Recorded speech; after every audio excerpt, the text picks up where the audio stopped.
যদি প্ৰভু হনুমানৰ ওপৰত সম্পূৰ্ণ বিশ্বাস আছে তেন্তে চমৎকাৰ এদিন নিশ্চয় হ'ব। বন্ধু বান্ধৱীসকল, বিশ্বাসে হৰি মিলয় তৰ্কে বহুত দূৰ। যদি প্ৰভু হনুমানক হৃদয়ৰ পৰা বিশ্বাস কৰে তেন্তে আপোনাৰ জীৱনত এদিন চমৎকাৰ হোৱাটো নিশ্চিত। যেতিয়া আমি হৃদয়ৰ পৰা কিবা এটা পাবৰ কাৰণে অপ্ৰাণ চেষ্টা কৰাৰ পিছতো যেতিয়া আমি নাপাওঁ তেতিয়া মনলৈ হতাশা আৰু নিৰাশা আহে। যি হতাশা আৰু নিৰাশাই আমাক আগুৱাই যাবৰ বাবে বাধা দিয়ে। তেতিয়া আমাৰ প্ৰভু হনুমানৰ ওপৰত থকা বিশ্বাস কিঞ্চিতমান হ'লেও কমি যোৱা যেন অনুভৱ হয়। কেতিয়াবা চাকৰি প্ৰাৰ্থীয়ে চাকৰি নাপালে, সন্তান কামনা কৰা দম্পতীয়ে সন্তান নাপালে, সা সম্পত্তি লাভ কৰিব বিচৰাসকলে সা সম্পত্তি নাপালে প্ৰভু হনুমানৰ ওপৰত বিশ্বাস কমি যোৱা যেন লাগে। এনে মনোভাৱ মনলৈ অহাটো স্বাভাৱিক, কাৰণ মানুহ মাত্ৰে আশাবাদী।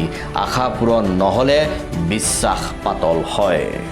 কিন্তু বন্ধু বান্ধৱীসকল, প্ৰভু হনুমানক নিস্বাৰ্থভাৱে স্মৰণ কৰিব লাগে। নিস্বাৰ্থভাৱে পূজা ব্ৰত আদি পালন কৰিব লাগে। মনত সংসাৰৰ বস্তু প্ৰাপ্তি মনোভাৱ ত্যাগ কৰি নিস্বাৰ্থ প্ৰেম ভক্তিৰে তেওঁক স্মৰণ কৰিব লাগে। কাৰণ নিস্বাৰ্থভাৱে কৰা স্মৰণেই হৈছে প্ৰকৃত স্মৰণ। প্ৰভু হনুমান সৰ্বজ্ঞানী, সৰ্বজ্ঞাতা। তেওঁ ভক্তৰ মনোবাঞ্ছা কিদৰে পূৰণ কৰিব লাগে তেওঁ জানে। কেৱল আমাৰ বিশ্বাস দৃঢ় হোৱাৰ প্ৰয়োজন। প্ৰভু হনুমানে ভক্তৰ পৰা একো নিবিচাৰে। তেওঁ কেৱল ভক্তৰ প্ৰেম, শ্ৰদ্ধা, স্মৰণ, মনন ইত্যাদি কামনা কৰে। ভক্তই কি দিছে তেওঁ নাচায়। ভক্তই কিমানবাৰ তেওঁক স্মৰণ কৰে, ভক্তৰ কিমান শ্ৰদ্ধা আছে সেইটোহে তেওঁ চকু দিয়ে। যি একান্ত মনে শ্ৰদ্ধাৰে প্ৰভু হনুমানকে স্মৰণ, মনন আদি কৰে তেওঁৰ ওপৰত প্ৰভু হনুমান সদায় সন্তুষ্ট হৈ থাকে। গীতাৰ 2য় অধ্যায় 47 নং শ্লোকত ভগৱান কৃষ্ণই অৰ্জুনক কৈছিল যে কৰ্মণ্যে ৱাধিকাৰস্তে মা ফলেষু কদাচন মা কৰ্ম ফল হেতু তুৰ্ভু মাতে সংগস্তক কৰ্মণি। অৰ্থাৎ হে অৰ্জুন, কৰ্মতহে তোমাৰ অধিকাৰ আছে, কিন্তু কৰ্মৰ ফলত কোনো অধিকাৰ নাই। গতিকে তুমি তোমাৰ অধিকাৰ সাব্যস্ত কৰা।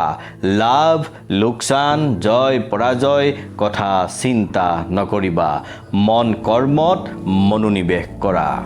অৰ্থাৎ আমিও একান্ত চিত্ৰে কৰ্ম জীৱনত প্ৰভু হনুমানক স্মৰণ কৰি কেৱল কৰ্মৰ ওপৰত গুৰুত্ব দিব লাগে। সেই কৰ্মৰ ফল আমাক পৰমাত্মাই নিশ্চয় প্ৰদান কৰিব। আমি আমাৰ বিশ্বাস দৃঢ় কৰি কৰ্ম কৰি গ'লে আমাৰ জীৱনত প্ৰভু হনুমানে চমৎকাৰ কৰিবই কৰিব। বিচৰা মতে ফল প্ৰদান কৰিবই। কেৱল আমাৰ বিশ্বাস আৰু নিস্বাৰ্থ মনোভাৱৰ প্ৰয়োজন। হয় বন্ধু বান্ধৱীসকল, যিসকল ভক্তই নিস্বাৰ্থভাৱে বিশ্বাস কৰে সেইসকল ভক্তৰ জীৱনতহে চমৎকাৰ হয়।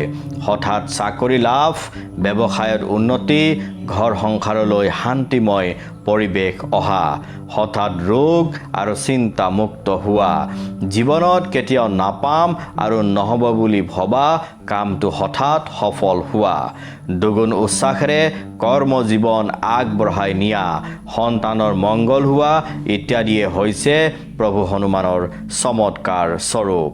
এই চমৎকাৰ একান্ত ভক্তসকলে নিশ্চয় অনুভৱ কৰিব পাৰে। ভক্তসকলে জানে প্ৰভু হনুমানৰ কৃপা কিদৰে আহে আৰু কিদৰে জীৱন সুন্দৰ আৰু সুখী কৰি তোলে। সেইকাৰণে একান্ত ভক্তসকলে জীৱনত যিমান বিপদ আপদ আহিলেও প্ৰভু হনুমানক হৃদয়ৰ পৰা ত্যাগ নকৰে। দুগুণ উৎসাহেৰে তেওঁৰ নাম হৃদয়ত স্মৰণ কৰি থাকে। দুগুণ উৎসাহেৰে হনুমান চালিচা পাঠ কৰে, ব্ৰত আদি পালন কৰে। সেইসকল ভক্তক প্ৰভু হনুমানে কেতিয়াও নাপাহৰে।